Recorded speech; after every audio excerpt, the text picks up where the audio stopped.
Hi friends, welcome back to our channel. இந்த வீடியோவில் வந்து நம்ம இந்த வாட்டி டெக்னாலஜி சம்மந்தமாக போவோம். அதாவது ஒரு கம்ப்யூட்டரில், ஒரு பிசியில், ஒரு லேப்டாப்பில் எல்லாமே ஒன்று தான். அந்த ஒரு சிஸ்டமில் வந்து நம்ம நிறைய அப்ளிகேஷன்ஸை வந்து ஓப்பன் பண்ணியிருப்போம். நிறைய டிஃப்ரெண்ட் டைப்ஸ் ஆஃப் அப்ளிகேஷனில் ஓப்பன் பண்ணியிருப்போம். அதில் வந்து டிஃப்ரெண்ட் டைப் ஆஃப் டேட்டா நம்ம இன்புட்டாக கொடுத்துருக்கலாம்.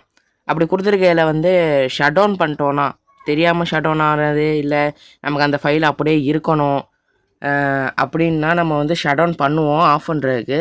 அப்படி ஷட் டவுன் பண்ணிட்டு திரும்ப நம்ம உள்ளார போகையில் நம்ம ஓப்பன் பண்ண அப்ளிகேஷன் எதுவுமே இருக்காது. திரும்ப எல்லாமே ரெஃப்ரெஷ் ஆகி புதுசாக ஃபஸ்ட்லேருந்து வர மாதிரி தான் இருக்கும். நம்ம உள்ளார இன்புட்டு கொடுத்தது வந்து சேவ் ஆகாமல் இருந்துச்சுன்னா அது ஃபுல்லாக போயிடும். சேவ் பண்ணியிருந்தால் இருந்திருக்கும், சேவ் ஆகாமல் இருந்துச்சுன்னா அது ஃபுல்லாக போயிடும்.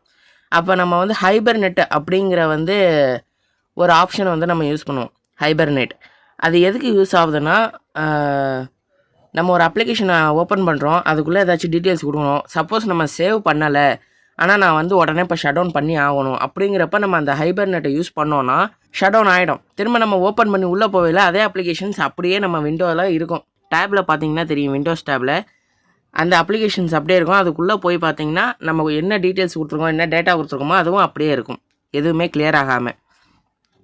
ஸோ அந்த ஹைபர்நெட்டு அப்படிங்கிற ஒரு ஆப்ஷனை வந்து நம்ம எப்படி எனேபிள் பண்ணுறது அப்படிங்கிறத இந்த வீடியோவில் பார்ப்போம்.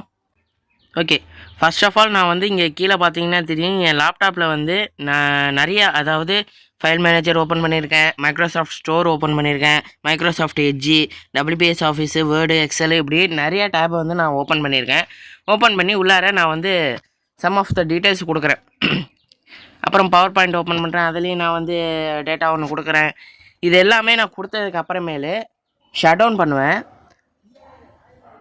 ஷட் டவுன் ஆகும், ஆனால் நான் திரும்ப வந்து உள்ளார வரையில் அந்த டேப் எதுவுமே எனக்கு ஓப்பன் ஆகிருக்காது, உள்ளார உள்ள டேட்டா எதுவுமே இருக்காது. அப்படிங்கிறப்ப நம்ம வந்து கண்டிப்பாக ஹைபர்நெட் வந்து நம்ம யூஸ் பண்ணி ஆகணும். நமக்கு இப்போ ப்ரீவியஸாக நான் வந்து இந்த டேப்பை ஓப்பன் பண்ணேன், நான் இதில் டீட்டெயில்ஸ் கொடுத்துருந்தேன், டேட்டா கொடுத்துருந்தேன், ஆனால் நான் சேவ் பண்ண மறந்துட்டேன், தெரியாதனமாக நான் ஷட் டவுன் பண்ணிட்டேன் அப்படிங்கிற நிலமை வந்து இருக்காது. நம்ம திரும்ப ஓப்பன் பண்ணையில் அந்த டேட்டா அப்படியே இருக்கும், நம்ம என்ன டேப் யூஸ் பண்ணியிருக்கோமோ அது அப்படியே இருக்கும். அது வந்து ஹைபர்நெட் மூலயமா கண்டிப்பாக நமக்கு வந்து நடக்கும். ஓகே, இப்போ பார்த்தீங்கன்னா நான் வந்து எல்லா டேப்பையுமே ஓப்பன் பண்ணி தான் வச்சுருக்கேன். உள்ளார ஒரு 2 டேப்புக்கு வந்து நான் உள்ளார வந்து டேட்டா கொடுத்து வச்சுருக்கேன். இப்போ நார்மலாக வந்து நான் வந்து எல்லாத்தையும் ஷட் டவுன் பண்ணுறேன். எனக்கு ஷட் டவுன் பண்ணால் ஆட்டோமேட்டிக்காக வந்து எல்லாமே க்ளோஸ் ஆகணுமா இல்லை க்ளோஸ் பண்ணணுமா அப்படிங்கிற ஒரு கொஷின் ஆஸ்க் பண்ணுது. நான் எல்லாத்துக்குமே ஓகே கொடுத்துட்டு போகிறேன். கண்டிப்பாக அதை வந்து நான் க்ளோஸ் பண்ணி தான் ஆகணும், வேறு வழி இல்லை. ஏன்னா நான் ஒன்று சேவ் பண்ணணும். சேவ் பண்ணாமல் நான் அந்த டேப்பில் இருக்கேன், எனக்கு அதே டேப்பு திரும்ப வேணும் அப்படிங்கிறப்ப மட்டும் ஹைபர்நெட் நம்ம வந்து யூஸ் பண்ணுவோம். இது மாதிரி ஷட் டவுன் பண்ணேன், திரும்ப ஆன் பண்ணிட்டேன். ஆன் பண்ணிவிட்டு நான் உள்ளார போகிறேன், பாஸ்வேர்ட் போட்டேன், விண்டோஸு ஓப்பன் ஆகும். கண்டிப்பாக நான் வந்து ஷட் டவுன் பண்ணதுனால இங்கே பாருங்கள், கீழே உள்ள எந்த டேப்புமே எனக்கு வந்து ஓப்பனில் இருக்காது. நான் எதை யூஸ் பண்ணேன், நான் என்ன டேட்டா கொடுத்தேன் அப்படிங்கிற எந்த டீட்டெயில்ஸுமே எதுலேயுமே காமிக்காது. நான் திரும்ப எல்லாத்தையும் நான் ஓப்பன் பண்ணிக்கிறேன், ஏன்னா ஹைபர்நெட்டில் போட்டு காமிக்கிறேன். திரும்ப நான் ஃபஸ்ட்லேருந்து எல்லாத்தையும் ஓப்பன் பண்ணியிருக்கேன். நான் இந்த வாட்டி டேட்டாலாம் கொடுத்தாலும் கண்டிப்பாக அந்த டேட்டா அப்படியே தான் இருக்கும். எல்லாத்தையும் ஓப்பன் பண்ணியாச்சு. ஃபைல் மேனேஜர் ஓப்பன் பண்ணியிருக்கேன், மைக்ரோசாஃப்ட் ஸ்டோர் ஓப்பன் ஆகிருக்கு. இந்த மாதிரி எல்லா மல்டிபிள் டேப்ஸும் நான் ஓப்பன் பண்ணியிருக்கேன். ஒவ்வொரு டேப்லேயும் ஒவ்வொரு டேட்டா கொடுத்தாலும் எல்லாமே அப்படியே இருக்கும். இப்போ நான் ஷட் டவுனுக்கு பதிலாக மேலே ஹைபர்நெட் இருக்கும், அதே ஆப்ஷனில் அந்த ஹைபர்நெட்டை கொடுத்து நான் என்ட்ரு கொடுத்ததுக்கப்புறம் ஆட்டோமேட்டிக்காக அது வந்து ஷட் டவுன் மாதிரியே அது ஷட் டவுன் ஆகும், கண்டிப்பாக ஆஃப் ஆகிடும். திரும்ப நம்ம ஆன் பண்ணி பார்த்தோன்னா நம்ம என்னென்ன ஓப்பன் பண்ணியிருக்கோமோ எல்லா டீட்டெயில்ஸும் அதில் இருக்கும். என்னென்ன டேப் இப்போ ஓப்பன் பண்ணியிருக்கோம், என்ன யூஸ் பண்ணியிருக்கோம் அப்படிங்கிறது எல்லாமே இருக்கும். பாஸ்வேர்டு போட்டு உள்ளார போகிறேன். வந்துடுச்சு. இங்கே பாருங்கள், இப்போ நான் என்ன யூஸ் பண்ணியிருக்கேங்க அப்படியே இருக்குது. அந்த ஃபைல் மேனேஜர் அப்படியே இருக்குது, மைக்ரோசாஃப்ட் ஸ்டோர் அப்படியே இருக்குது, WPS ஆஃபீஸ் அப்படியே இருக்குது, வேர்டு, எக்ஸல் எல்லாமே அப்படியே இருக்குது.